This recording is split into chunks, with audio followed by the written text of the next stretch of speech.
Ladies and gentlemen, welcome back to the Oklahoma City Sports Network. I am the Cowboy Crab. So, it's been a while, to say the least. It has been a while since we have done an episode here on the Oklahoma City Sports Network. The reason we did not do... I don't think we did a conference championship recap. There were those stats for it, if I remember correctly. But Victory Bowl preview I did the rundown for, so I didn't bother making the same video twice. So, of course, as we all know, Oklahoma City not bringing home Victory Bowl 35. Of course, Atlanta getting their second one in the past few seasons. Well, tonight is the rematch we've been waiting for, and to say that this is basically a different Twisters team is a huge understatement. We lost big pieces in the offseason, of course. We lost Samuel, lost head coach and quarterback Bailey. I think we lost a few other pieces as well. I think we lost Carabine, Soul Swings, and Sparkled as well. So big pieces lost. But, of course, we did find our new star quarterback in Kelvin, who will at least be quarterbacking for this season. If he stays with the Twisters, will be determined in the offseason. But let's just get into the recap of Victory Bowl 35. We'll start with the statistics for Atlanta.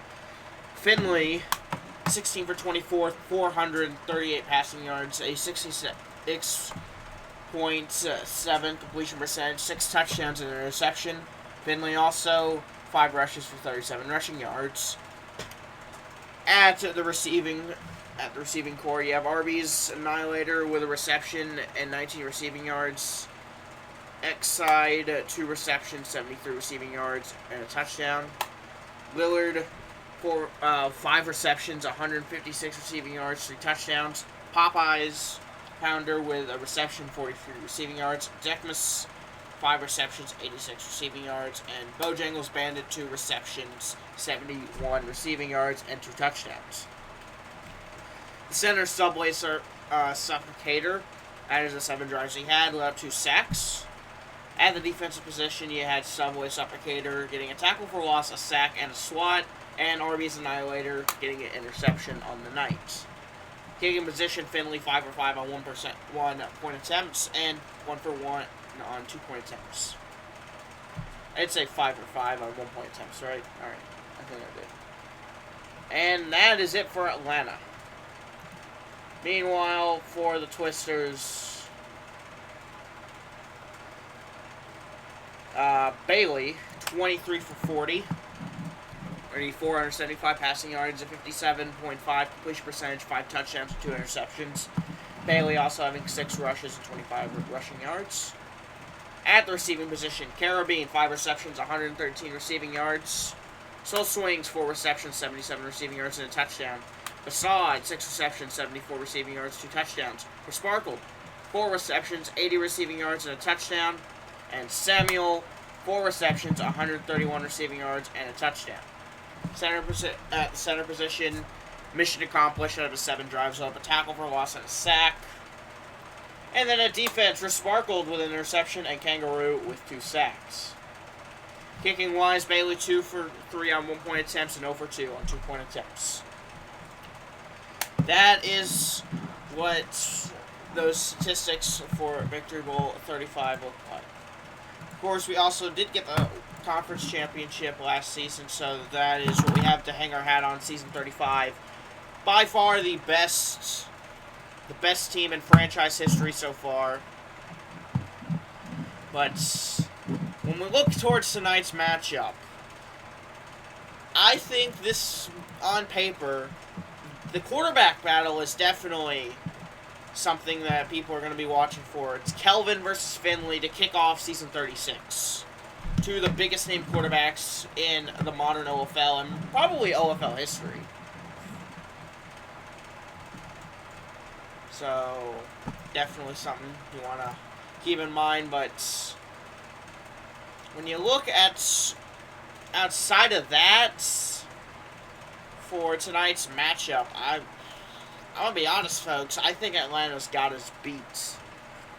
they got the victory and they got the Victory Bowl win. And I just don't think we were able to replace the core members of the receiving core and stuff that we needed.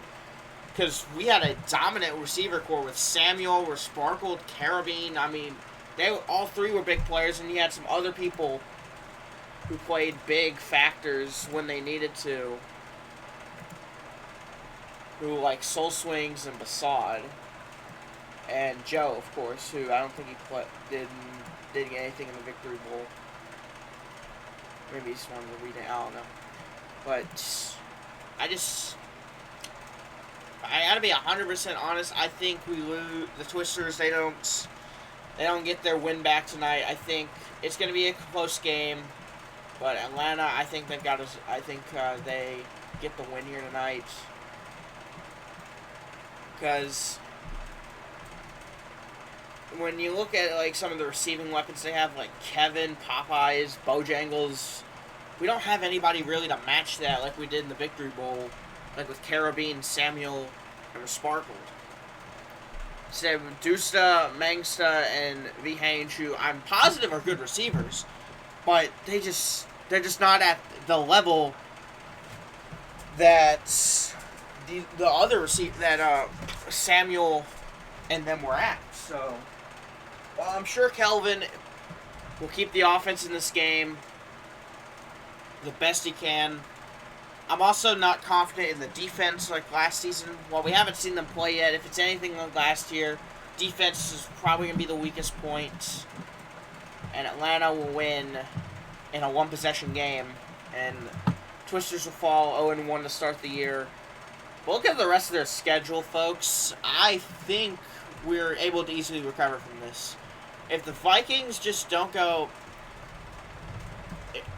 The thing with the Vikings would probably be in Week 6, if it's as big as a matchup as like last season, then it will be undefeated versus 5-1 if the Twisters are able to win. Because on paper, to be honest, the Sunbirds, Raiders, Aztecs, and Bruisers, so far, I would not be so worried about them. And plus, depending on how tonight looks for the Twisters, you'll either see more energized me if we get the win, or a more concerned me depending on if the play is bad. But if they do, like I said, then we'll get probably what you'll get with me right now for the rest of the season.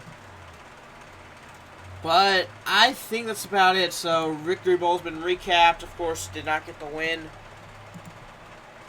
The rematch tonight on RSN because, to be honest, I don't want to stream at 11 p.m. on a Friday night. I would. I honestly can. I just don't want to. So, live tonight at 11, Phoenix Twisters 2 on RSN, most likely on TikTok and Twitch. So, I think that's where we'll wrap it up for today's episode, folks. Representing the Oklahoma City Sports Network, I'm the Cowboy Crab, saying so long, everybody.